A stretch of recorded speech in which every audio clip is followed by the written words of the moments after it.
Film की शुरुआत में हमें दो बच्चों को दिखाया जाता है। एक शख्स इन बच्चों को खरीदकर उन्हें अपना गुलाम बना लेता है, जिसके बाद उन दो बच्चों की जिंदगी और भी मुश्किल हो जाती है। उनकी जिंदगी तो चल रही थी, लेकिन उनके साथ बहुत बुरा व्यवहार किया जा रहा था। वो आदमी उनसे हर तरह का काम करवाता था। उन दोनों बच्चों का जीवन बहुत कठिन था, लेकिन वो दोनों एक दूसरे का ख्याल रखते थे और उनके सपने और विचार सभी एक जैसे थे। वो दोनों बड़े होकर एक अच्छा सेनापति बनना चाहते थे। वो लकड़ी काट कर इकट्ठा करते थे। इसके बाद वो उसी लकड़ी से युद्ध का अभ्यास किया करते थे और वो कई वर्षों से एक साथ प्रशिक्षण ले रहे थे। उन्होंने युद्ध का अभ्यास किया ताकि वो अच्छे सैनिक बन सकें और वो अपनी ही लकड़ी से बनी तलवारों का भी बखूबी उपयोग करने लगे। एक दिन जब वो ट्रेनिंग कर रहे थे तो एक जनरल वहाँ आता है जो इन दोनों को लड़ते हुए देखता है और फिर वो उस आदमी के पास जाता है जिसने उन्हें खरीदा था।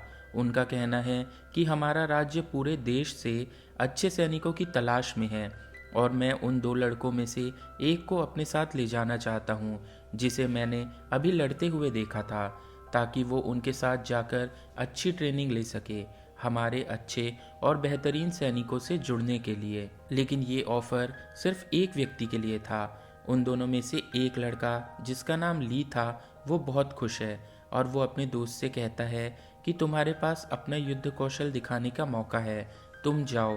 मैं इस बात से बहुत खुश हूँ। चलो, हम में से एक की ज़िंदगी बदलने वाली है। फिर उस रात वो आखिरी बार लड़ते हैं, क्योंकि अगली सुबह वो अलग होने वाले थे। ली अपने दोस्त से कहता है कि मैं भी अच्छे से ट्रेनिंग करूंगा और मैं एक अच्छा फाइटर बनकर तुम तक पहुंचने की कोशिश करूंगा, जिससे मेरा सपना भी पूरा हो जाएगा। अपने दोस्त के जाने के बाद ली बहुत मेहनत करता है। वो अब पहाड़ों पर जाकर ट्रेनिंग करता है और धीरे धीरे लड़ने में इतना अच्छा हो जाता है कि वो अपनी लकड़ी की तलवार से पत्थर भी तोड़ सकता था। एक दिन जब ली अपनी झोपड़ी में आराम कर रहा था, तभी उसका दोस्त उसके पास आता है, जिसकी हालत बेहद खराब थी। वो मरने वाला था। उसके दोस्त का कहना है कि किंग के भाई ने उसे मारने की कोशिश की थी और जब राजा के भाई राजा को मारने आए, फिर उन्होंने ये सोचकर मुझ पर हमला कर दिया कि मैं वहाँ का राजा हूँ। मरते समय ली का दोस्त उसे एक नक्शा देता है।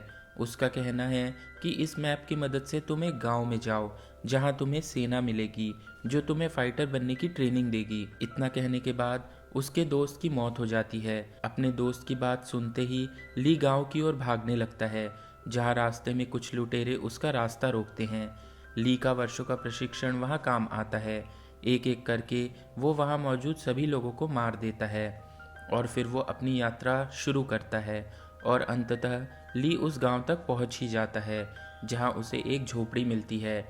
वहां पर वो राजा को देखता है, जो बिल्कुल ली के दोस्त जैसा दिखता था। वो किंग को देखकर आश्चर्यचकित हो जाता है। अब यहाँ राजा उससे कहता है, तुम्हारे दोस्त को मेरे जनरल ने खरीद लिया था, क्योंकि मैं और तुम्हारा दोस्त बिल्कुल एक जैसे दिखते थे और मेरा सेनापति उन लोगों को धोखा देना चाहता था जो मेरे खिलाफ मुझे मारने की योजना बना रहे थे, और इसलिए मेरे जनरल ने तुम्हारे दोस्त को खरीदा था ताकि वो वहाँ के लोगों को धोखा दे सके। दूसरी ओर वही लोग राजा के भाई की मदद से वो ली के दोस्त की तलाश में उस आदमी के पास पहुंचते हैं जिसने बचपन में ली और उसके दोस्त को अपने गुलाम के तौर पर खरीद लिया था। उन्हें ये भी पता था कि जिसे उन्होंने मारा है वो राजा नहीं बल्कि उनका हमशक्ल था।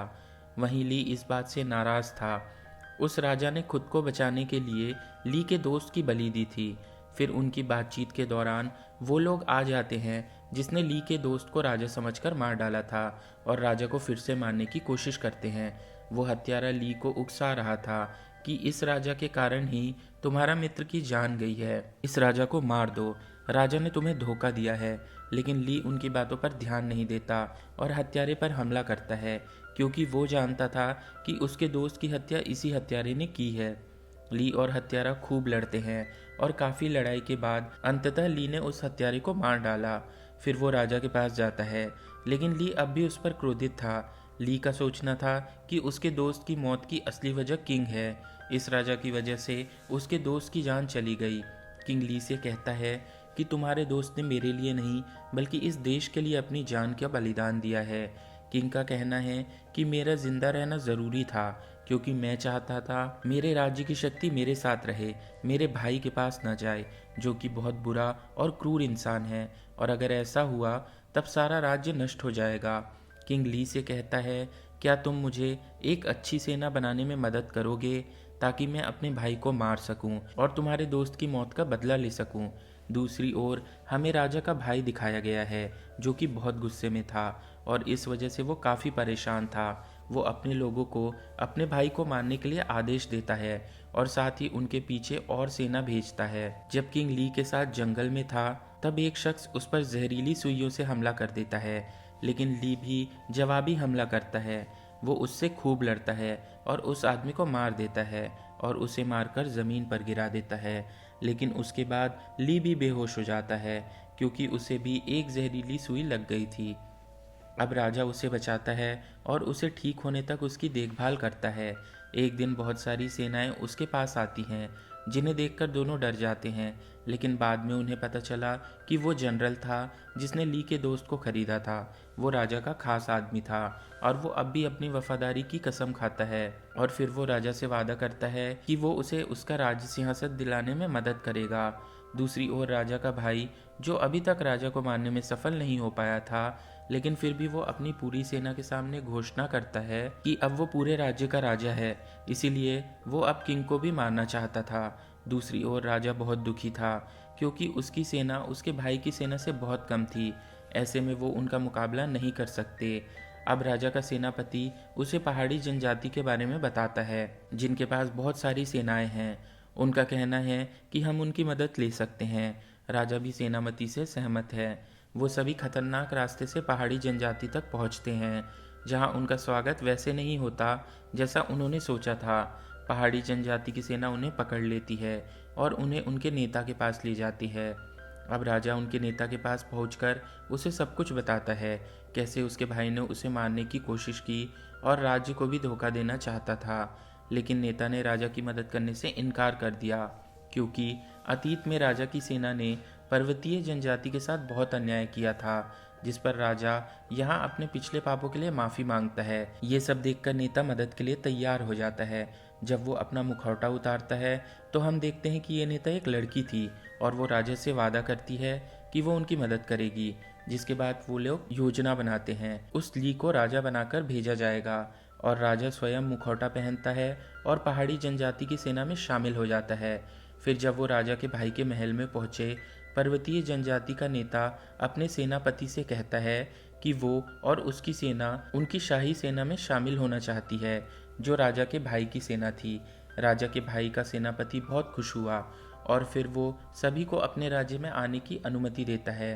परिणाम स्वरूप सभी लोग राजा के भाई के महल में एकत्र होते हैं, जिसके बाद वो अचानक वहाँ के सेना पर हमला कर देते हैं।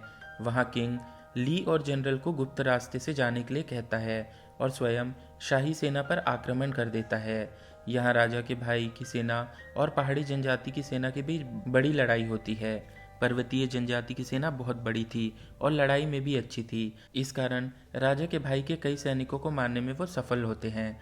उधर जब ली गुफा से होकर जा रहा था तभी रास्ता में उसे एक बहुत बड़े राक्षस का सामना करना पड़ता है, लेकिन ली ने उस राक्षस को अपनी तलवार से मार डाला और फिर वो अपने सैनिकों के साथ राजमहल में प्रवेश करता है, जहां राजा का भाई अपने सिंहासन पर आराम से बैठा हुआ था। फिर वो अपने पार्टनर को यहाँ बुलाता है जो कि बहुत शक्तिशाली था और ली से उसके साथ प्रतिस्पर्धा करने के लिए कहता है, लेकिन ली भी उनकी बातें बिना डरे मान लेता है। दोनों के बीच काफ़ी अच्छी तलवारबाजी देखने को मिलती है क्योंकि दोनों लड़ाई में माहिर थे। वो बार बार एक दूसरे पर हमला कर रहे थे क्योंकि दोनों की युद्ध शक्ति एक जैसी थी और अंततः ली राजा के भाई के साथी को मार डालता है। राजा का भाई जो अपने साथी को मरते हुए देखता है, जो कि बहुत बहादुर था, उसकी मौत के बाद वो डर जाता है। वो महल से भागने की कोशिश कर रहा था, लेकिन पहाड़ी जनजाति की सेना ने उसे गेट पर घेर लिया। अब राजा को अपने भाई को हराने में देर नहीं लगती। पहले हमले में राजा ने अपने भाई को हरा दिया। तभी जनरल वहां आता है, जो इनके पड़ोसी राज्य का शक्तिशाली सेनापति था। वो आता है और राजा से पूछता है इस युद्ध का कारण क्या था। राजा का कहना है कि वो अपने भाई से अपना सिंहासन वापस लेना चाहता था ताकि वो इसका गलत इस्तेमाल न कर सके। राजा ने जनरल को जापान के सभी राज्यों को इकट्ठा करने के लिए कहा जिससे सभी को न्याय मिल सके। ये बातें सुनकर सेनापति राजा का साथ देने के लिए तैयार हो गया। सेना को मारने के बाद वहाँ सभी लोग अपनी जीत का जश्न मनाते हैं। पर्वतीय जनजाति की सेना भी राजा का साथ देने के लिए सदैव तैयार रहती है। फिल्म के अंत में पहाड़ी जनजाति की नेता ली को अपनी तलवार देती है। अपनी बहादुरी और तलवार के साथ ली जनरल बनने की अपनी यात्रा पर निकल पड़ता है। वो अपने लक्ष्य के बहुत करीब था और इसी के साथ फिल्म यहीं ख़त्म हो जाती है।